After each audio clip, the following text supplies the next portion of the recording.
Tommy, brand new season. Yes. Are you ready for it? Not yet. So this season is going to be completely different. We've had a new coach come in, and he's got a brand new, fresh idea. And his fresh idea is to play similar to how New Zealand did in the first World Cup, in that our red shorts are now going to be more prominent, and they are going to be the ball players. So we're putting the more moderate and severe disabilities into the ball playing roles to give them more of a game and try to be more equitable. Now, that's dangerous. It's dangerous, but as the other lads have all pulled together and we're all working towards that. And long term, it's a fantastic idea. Short term, it's a headache at the moment, and we're getting to it. So we're not ready yet, but we've got some new lads. Everything's looking good. How is the landscape of PDRL? Because it had a big amount of hype at the start. Adam Hill's been involved in it, etc. And the World Cup, and it seems to have dropped off a little bit. But where's the game at the moment? At the moment, firstly, I want to thank Adam Hills. He's done a fantastic job in promoting rugby league.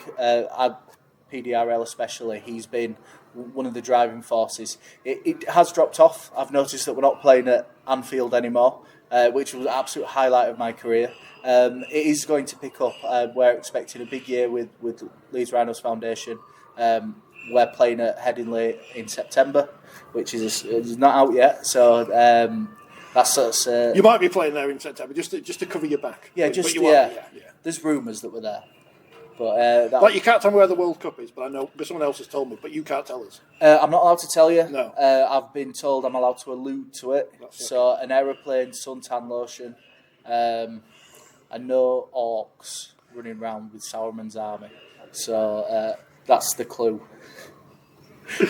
But it's on the rise again. That's the key factor. It may have had a couple of follow years, but it's back on the way. It's on the rise, and if I look at this sport, if I take a step back, and I can see this sport going massive. You know, we are the best competition for rugby disabled completely in the world. I can see it reaching Paralympic levels at some point. I can see us doing games against Invictus. I can see us going up to these big corporate structures and going and beating them, because we've got some incredible talent in these rosters. The concepts, when you think about it, is ridiculous, because there's people with one arm, one leg, whatever, and you're all out there and you're all playing rugby league because everyone loves rugby league, and we're all just daft. Oh yeah, daft is one thing. I've got a friend called James who's blind, and I said, you've got to be mental. Well, you've got to have a screw loose to play rugby league, but to do it blind, you have to have more than a few screws loose. Because I do it and I get scared, but doing it without eyes, wow. So it's incredible in that aspect, but unbelievable. We use the word inclusivity a lot. Yeah. But I guess it truly is, because you can go out there and have a go. And if it's not for you, then it's not for you, but you can have a go at it. It's more than exclusive. It's equity. We have game plans that target people's disabilities. If you've got one arm, you run at that side where they don't have an arm.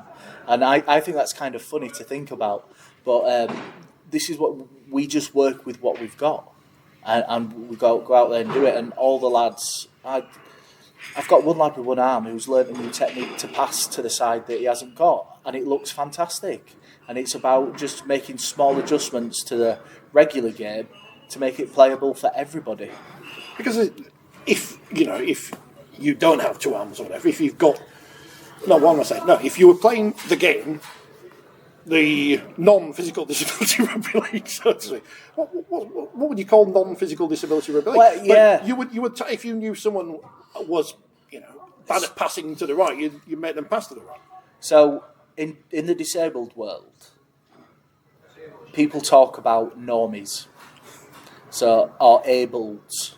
And I don't really subscribe to able, but the normie game is something which I've said before. I just call it the men's game or the women's game. I just skip it all, because to me it's just rugby. It doesn't matter if you're playing PD, LD. You've got a ball in your hand, you're passing it, you're trying to score. All the ingredients are the same. It's just that the capabilities are slightly different. Language is difficult. So this is the problem. You know, we're all trying It's all not to upset semantics. people. Yeah. Because we want to, you know. Yeah, 100%, and I've made some slip ups, and we've all learned from these.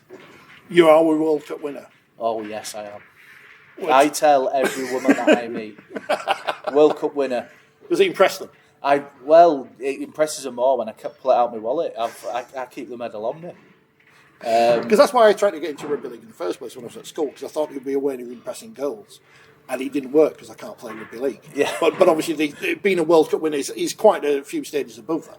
Yes, like when you tell people I'm a world champion at rugby, you know, I've won the World Cup, and they go, "Oh, did you play for England in 2003?" And I'm going, "No," and you have to explain to them that it's disabled rugby. But the feeling you get is immense pride to say that actually I'm not one of the best players in Leeds, I'm one of the best in the world.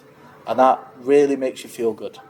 So when I put the caption up for this video, it should be Tommy Pouncey, I use being a World Cup winner to impress women. Oh, I've got another one as well. So last year, Cameron Smith got the honour of having a bus with his face on it, and Cameron Smith allowed the other teams of Leeds Rhinos to be on it. So I'm on the back of the number 7 bus in Leeds, and one of my chat-up lines is, "Would you like a day ticket?" Which there's been no takers so far, which is probably a good thing. Well, especially because they've gone up now, so it'd be more expensive. Yeah, exactly. It's £6 now. You know, that's a lot.